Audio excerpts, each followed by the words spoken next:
Good morning, church. My name is Stephen Sharkey. I'm one of the pastors at High Rock Church in Quincy. And today we're going to talk about our fears, something we've been talking a lot about lately. And I want you to think about that for a moment, because we all have fears, don't we? Me, I'm afraid of snakes. That's called Ophidiophobia. It's the slithering and the fangs and the little beady eyes. No, thank you. And every time I go to Africa, I ask my Zulu friends there, have you seen any black mambas lately? Desperately hoping that they will say, nope, not here. But they never do. It turns out they're just as afraid of snakes as I am. I just hate snakes. I'm afraid of them. But it's not the only fear I have. I'm also afraid of my loved ones getting sick. And that fear feels very real right now. We all have fears. Kids, I'm sure that you can relate. There must be something that you're most afraid of.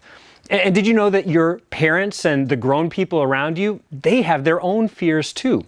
Ask them about it sometime. Parents, get ready. Today, so many of us are coming face to face with our fears and phobias. Right now, acardohygiophobia is starting to set in at my house.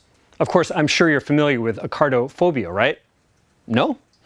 Well, acardohygiophobia is the morbid fear of running out of toilet paper.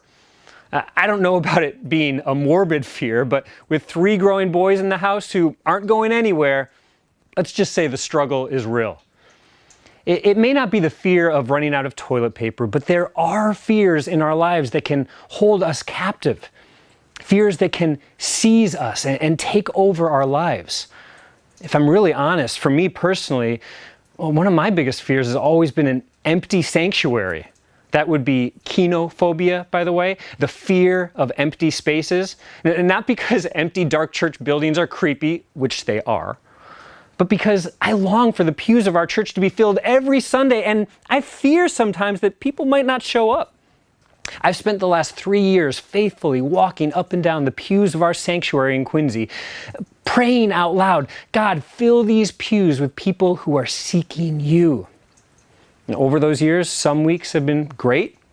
Some weeks have left me scratching my head and facing those fears. And now the pews are empty every week, and I find myself praying, God, increase the views on YouTube with people who are seeking you. Of course, at the root of my empty pew fear is the fear of failure, the fear of insignificance, which I know many of us are familiar with. Of course, in our current COVID-19 moment, those fears can seem trivial. For so many of us who fear being alone, we've now been forced into a space where we're daily confronted with an imposed social isolation. For others, it's the opposite. With domestic abuse on the rise, many people have seen their greatest fear materialize as they're being forced to spend more time with the very people they fear the most. Others among us fear the possibility of job loss, income loss, eviction, or worse. And hovering above it all is the reminder of why we're staying at home. People are falling ill and dying of a mysterious, novel disease. And we have this running tally to remind us that this isn't going away as swiftly as we might have hoped. Many of you have found yourselves facing fears on the front lines of the pandemic, caring for the sick, which has forced many of you into situations that you dread. One nurse practitioner at our church in Quincy spends day after day telling families that their loved ones are dying or have died. I can't imagine the amount of emotion that goes into picking up that phone again and again. We all have fears, real fears, and they can seize and captivate our lives. And they're not necessarily related to the pandemic. One of my son's biggest fears is the dark. Anybody else? What about homework or specific people in our lives, public embarrassment, plane travel, food scarcity? But before I address these things, I want for us to take a moment to be vulnerable with each other and ourselves. Have you been sleeping well these days? What's that fear that you find weighing on your life right now? Maybe sharing that intimate part of your life is your biggest fear. Kids, you can participate too. Your fear may be related to the pandemic, or they may just be fears you've carried with you for as long as you can remember. Take the next couple minutes to think about this question, and if you're not too afraid, share with those in your home or in our YouTube chat.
All right, welcome back.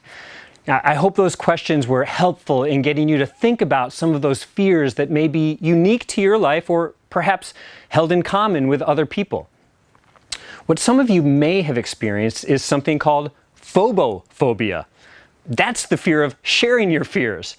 If that's you, it's okay. There's any number of things that we'd like to think about besides our fears, and yet we find ourselves in the midst of a world that, while beautiful and full of promise, is also broken and hostile. And we're being reminded of that reality right now. But this isn't a new reality. Over the past several weeks, this topic keeps coming up. It's all throughout Scripture, so we see it again and again. And did you know that this is the most frequently recurring imperative in the Bible? Do not be afraid. Fear not. Some count as many as 365 times. That's one for every day of the year. And I can't tell you how comforting for me that is. That in the one book that God has given to us to communicate to us from God, the one thing it seems God wants us to know more than anything else is, don't be afraid. Okay, well, Pastor, that's easier said than done. How are we supposed to not be afraid? I get it. If I were to simply leave you today with a pat answer, the Bible says don't be afraid, many of us might feel more discouraged than we were before. It's not like there's some switch that we can just flip and step into a life of fearlessness. And that's why it can be hard for many of us to read a passage like our text for today. Paul re-emphasizes in verse 18, I will continue to rejoice. Come on, man. Paul's trapped. He's in prison. Whatever hopes and plans he had, whatever freedom he once enjoyed is gone. And in its place are chains and the very real prospect of death. Rejoice? I think it would be too easy for us to look at Paul's attitude and think to ourselves, give me a break. Paul's some kind of super Christian who can somehow will himself into rejoicing even in the worst of circumstances, but that's just not me. And let's be honest, isn't that the way so many of us approach our Christian lives? We think it all sounds good, and we try our best, but we just can't quite make it work, and we're often left feeling discouraged. And if you're joining us today and you're not a Christian, well, all of this might sound intriguing, but a bit ridiculous. Our hopes and our dreams, the things that make us rejoice in life, they're threatened by our fears. The idea of rejoicing when those things are threatened or lost seems altogether impossible. But stay curious with me, and we're going to examine what this might look like together. I want to encourage all of you this morning by making Paul a bit more relatable. Can we do that? Did you know that Paul wasn't always like this? And I'm not referring to the Paul that persecuted the church. No, even as a Christian missionary, Paul wasn't in a constant state of rejoicing. In fact, there was a time when things were so bad, he was despairing. In his letter to another church, the Corinthian church, Paul gets vulnerable and lets on just how desperate he was feeling. And Paul is very likely referring back to the same season of life when he wrote this letter to the Philippians from jail. Some scholars believe that he was in the city of Ephesus. And Paul writes in 2 Corinthians, "We do not want you to be uninformed, brothers and sisters, about the troubles we experienced in the province of Asia.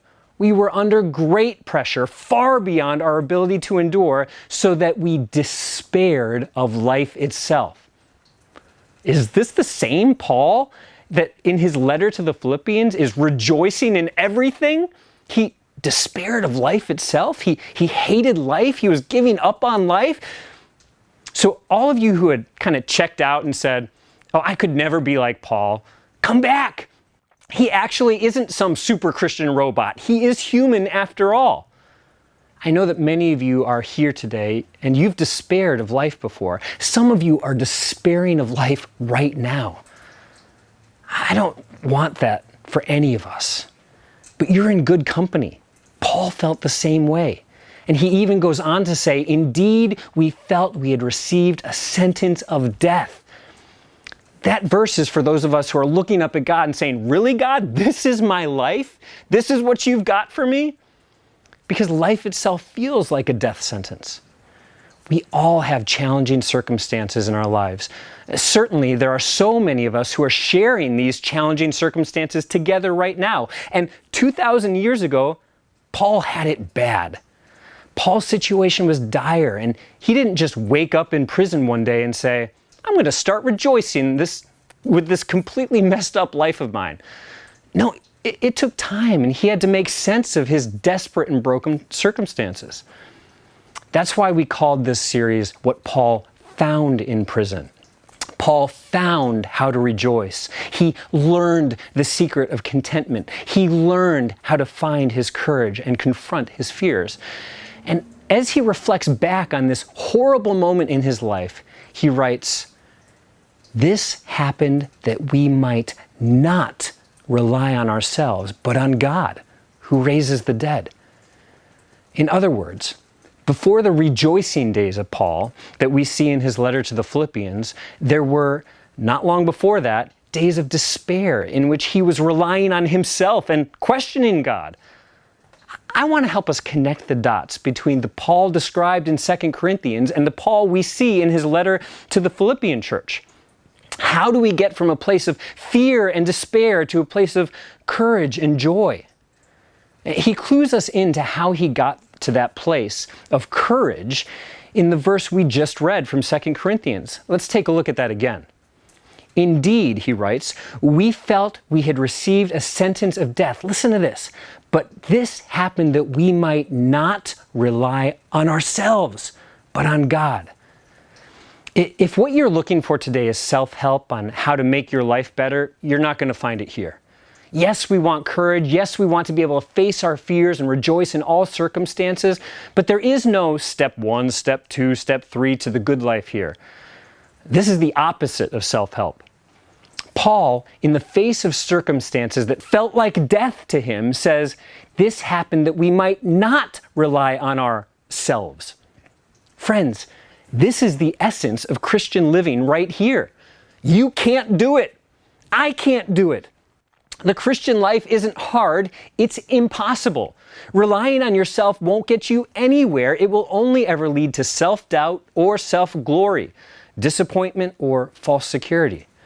And if you're here this morning and you've been trying and failing to live a good Christian life, my encouragement to you is to examine who you are relying on. Paul came face to face with these horrific trials, and they taught him an invaluable lesson. Paul, you can't do it. I know. That's pretty much the opposite of what most parents tell their kids. You can do it. You can do anything you put your mind to. That's what my mom always said. That's not quite true, is it? Sure, later on in Philippians, we'll read the famous quotable verse, I can do all things. But it doesn't end there, does it? If it ended there, Paul would be telling us a big self-help lie. But it goes on. I can do all things through Christ, who gives me strength. Paul found that he cannot rely on himself. There is no self-help that works. Rather, he learned, this happened that we might not rely on ourselves, but on God who raises the dead. And that right there, church, is the truth that changes everything. That is the anti-self-help that flips things of the world upside down. A God who raises the dead. At the end of the day, all of our fears, all of our worries, all of our anxieties boil down to one inescapable reality. All of us are going to die. That's the curse. And that's what's swirling around all of the COVID-19 realities, from the smallest inconvenience to the hardest realities of lost loved ones, failing bodies. That's the curse. Paul's not trying to belittle the grief associated with the curse. We all know that grief very well. But we don't need to linger on the curse, and Paul doesn't. Instead, he focuses on the hope. He can't rely on himself, but he can rely on a God who raises the dead. And look at the way that changes his reality. Look at what he learns in prison. He writes, I eagerly expect and hope that I will in no way be ashamed, but will have sufficient courage. Not a bad thing to have when we're facing our fears. And he writes, so that now as always, Christ will be exalted in my body, whether by life or death. So as he writes, Paul is aware that death is a very real possibility for him, not just as an inevitable human reality, but as an imminent possibility for him. Now, these could be words written by any martyr for a particular cause that they may believe in this case, the cause of Christ. It's a radical statement, but what Paul says next goes even further. He writes, for me to live is Christ, and to die is gain. Now, most of us think to die is Christ, because Christ died on the cross, and to live is gain because, well, living is better than dying. But no, Paul says the opposite. For to me, to live is Christ, and to die is gain. This goes beyond macho martyr talk. This is Paul's life, real simple. Two options, life and death. Consider how Paul also understands the Christian life. Paul believes that a life lived for Jesus is one that will likely involve suffering. Paul even tells them as much just a few verses later, that living for Jesus isn't just about giving allegiance to him. It's about suffering for him, sacrificing him. Paul is facing down one of two things, either a hard life of continued suffering as he shares the good news of Jesus with as many people as he can, or facing his death, which he calls a gain, a win. But here's the crazy thing about this statement. Paul is not saying that life is so hard and terrible that death is some kind of sweet release. No, Paul is genuinely looking at death as the glorious hope of being with Jesus. Out of this world, I know. And Paul clarifies what he means as he continues. If I'm going to go on living in the body, this will mean fruitful labor for me. Yet, what shall I choose? I don't know. I'm torn between the two. Two options that most of us would fear, suffering or death.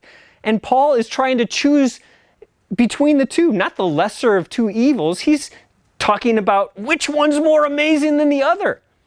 man, I'm conflicted. Do I want to leave and be with Jesus? Do I want to stay and keep talking about Jesus to all of you? Man, if I leave, that's good for me, but if I stay, that's good for you, because staying here and talking about Jesus more means people getting to hear about Jesus more, which means people finding life in Jesus more, which means the church growing more, and the more that I can encourage the church, the deeper the church will grow, and I'm going to receive all this joy in seeing what God is doing in you. So, man, what do? I don't know. If I go, I win. If I stay, I win. Either way, it's Jesus, and if I've got Jesus, I win. I win either way, and if I stay, the church wins.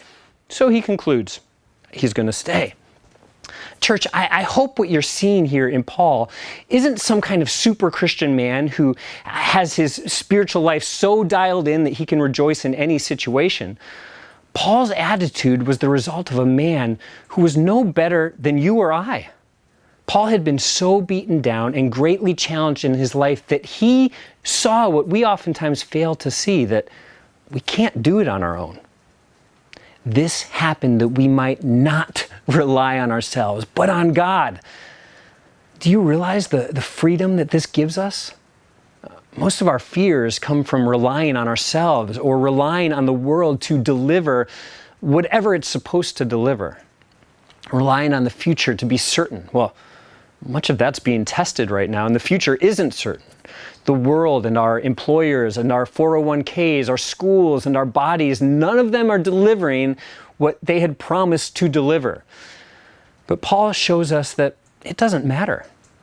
Paul's life, Paul's attitude changed when he stopped relying on himself. And the Paul that we see in Philippians, this Paul is a man so in love with Jesus that even the immediate prospect of death, as far as he's concerned, represents a win. That's what we do when we're in love with someone, right? We want to see them. We want to be with them.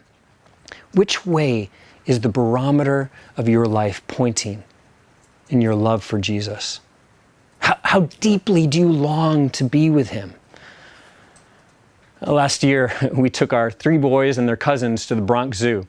As soon as this whole thing is over, you need to go down there. It's beautiful. And one of my favorite exhibits is Tiger Mountain, where they have these huge, beautiful tigers that come right up to the glass. Now, behind the glass, there aren't only tigers, but there's hundreds of these small fish in a small pond that swim right up to the glass. And as we went into the exhibit, one of the tigers was pacing back and forth, getting closer and closer. It was awe-inspiring. It was amazing. And I watched our older 2 boys who were absolutely captivated by this beautiful king of the cats as it would stare right into their eyes as it came closer and closer to the glass. But as I looked down, some of the younger kids, do you know what they were looking at? The little fish. Probably the same nasty fish that swim in the Charles. And isn't it so often the case that we become so in love with the little fish things of the world that we miss the glorious beauty of our Savior? We build such a home for ourselves here on this earth that we don't even long to see the face of Jesus. Instead of a deep longing to see and know Jesus, many of us Christians, we turn our lives into a checklist of do's and don'ts. Many of us, whether you've been a Christian your whole life or you're just curious about Jesus, many of us need to tear up the list of do's and don'ts and just say out loud, I can't do it. God has always been longing for a passionate love relationship with his people. One where we say, Jesus, you are the love of my life. I can't wait to see your face. It's not a death wish. It's a radical reorientation of what satisfies your soul. Do we have the kind of love for Jesus that looks like that? So when we cling to the good things of this life so tightly, fear has license to freely roam around our lives. But when our lives become captivated with Jesus, life is a win and death is a win. Fear loses any foothold in our lives. If Jesus is the goal, if Jesus is the beat of our hearts, then we have a whole new orientation towards life and death because nothing can separate us from God. In life or death, we still get Jesus. In pain or joy, we still get Jesus. If what you love most, if what you want most can never be lost, can never be taken away from you, then what is there to fear? Any pain becomes temporary. Suffering is real, but temporary. Poverty, real, but temporary. What makes suffering and fear so powerful is that sometimes we fear it's never going to end. And we fear that this is going to become the new normal. But the cure for fear is not bravery, it's love. And we read in 1 John that perfect love casts out all fear. This beautiful dance of God's love for us and our responsive love for God. If Jesus is your heart's desire, then you need never fear losing what you love.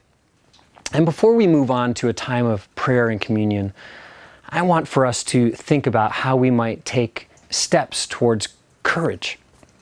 Let's consider and share with one another before we come back together.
Welcome back. Well, if there's one practical application that I hope you might leave with today, it's this: give up. Yes, this is the message where the pastor told you to stop trying.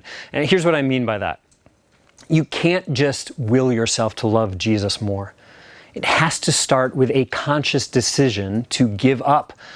Remember what we said about the Christian life. The Christian life isn't just hard, it's impossible. So impossible, as it turns out, that only one guy could pull it off. Christ can do it. You cannot. And that's a beautiful truth.